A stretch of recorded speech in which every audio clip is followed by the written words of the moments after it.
ndajya hehe ko numva nkubwira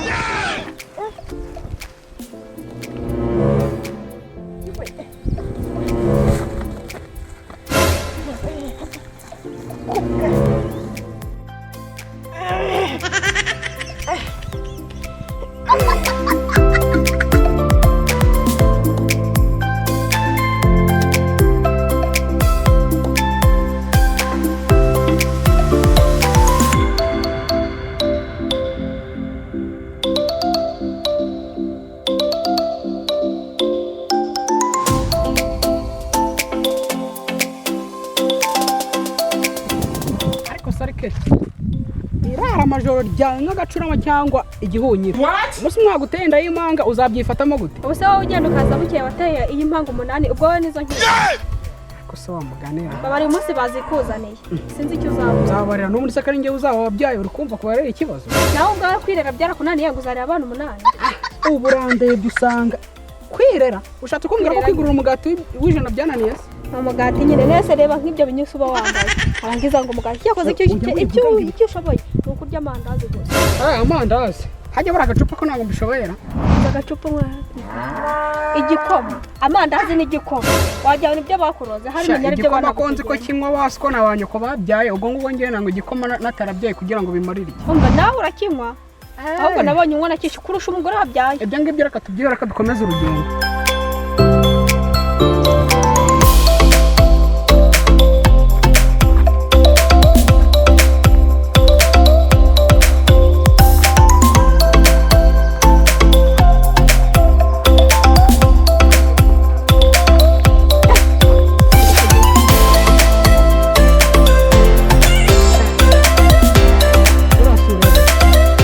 agahungu uri kwikuriraho buri goroba ayo navuze kazagutera izimanga ebyiri ukambye ko noneho kazagutera nk'izimanga 25 uzabigenza utera 25 nese ubwo wowe wateye umwe 8 ubwo nutera babiri bizagenda bite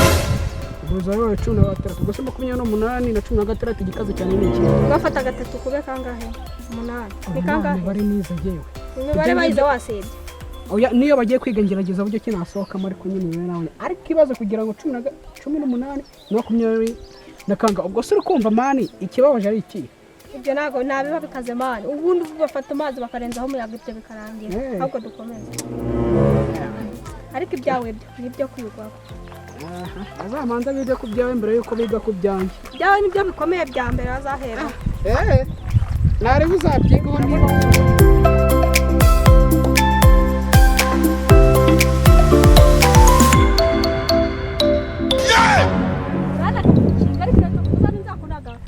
baguza nijo nkagukindurira muri toilette niho hafi tugere muri toilette niho hafi ninguye nase uzanga kunyingurira nzi kai papa yubatse ni wowe yubatse niyo yaba ari papa yubatse byo ntago uzabinzanaho kuko se wowe wayubatse bari tugere ubwo bikigeno kuri kwimana umuntu utangiye kuba none uza gutana ijoro rero umva ndabikwerera umuntu utangiye kubishinga amahembe mbega ibintu bizavamo nushaka ubwe ko ndi inshinga mano ubundi mwami ukwiye gukubita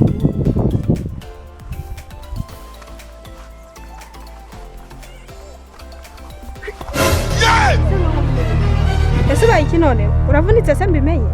oya yewe ndakubwe pe haje cyakuze none ahubwo se toilette hano ndayibona hera ngo urakubwe ndabizi toilette mu rwara warayujuje none hiyi nta rwabo niyo ushyize mu washe tukagenda ukajya kwihengeka mu oya yewe cyakiro nihengeka iminota 2 ariko ze badushishikariza guhingisha ifumbire ndo hara hepfo ushyira hara hepfo n'urufumbire rukaze utagira ngo mu rugo warahujuje birwa bayitindura bajya kuyihingisha bajya kwihengeka hara hepfo nje kambe nigendeye kagenda kubera umutwe kavuga anje kwihengeka bose ukingo aso nta muntu ukundeba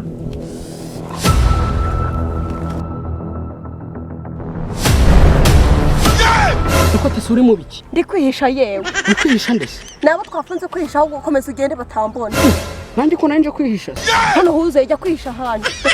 aho se waretse tukihisha nyara oya yewe ujya kwihisha handi ajya ngo uri kwihisha ko mbona udundaraye nk'uri kunyara reka kwihisha ahubwo ugenda nawe ujya kwihisha handi ako se kabana mwihishanye ko mbona naba hari ubundi wahagurutse ukagenda gusa ko numva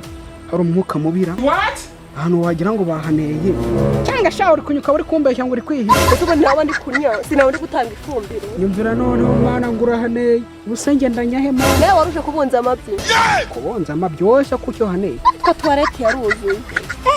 sinumva si wacu mana yanjye dufite ikibazo kimeze kimwe natwe yaruzuye kera ahubwo narishatse ahantu nihengeka nyine narindi kugenda wowe ushaka kuba ufite carbone nzisha ana yanjye tese ubura haneye kandi uzi ko isuku igira isoko ubu hagize nk'umuntu ucana agasanga inkumi nkawe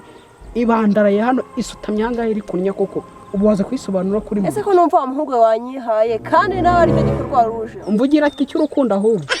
cy'urukundo cyo kunya mu mirimo y'abantu hanyuma uri kunya mu isambu ya sko aha si mwakaka ni mwanya go kuri ibyo ngibyo reka tubyihorere akusumira igihe wakanereye ntabwo urangiza kunya uri kunya ibikoba hari no kuri chat yewe ntabwo nahaguruka wundeba paka yewe uri amabyi koko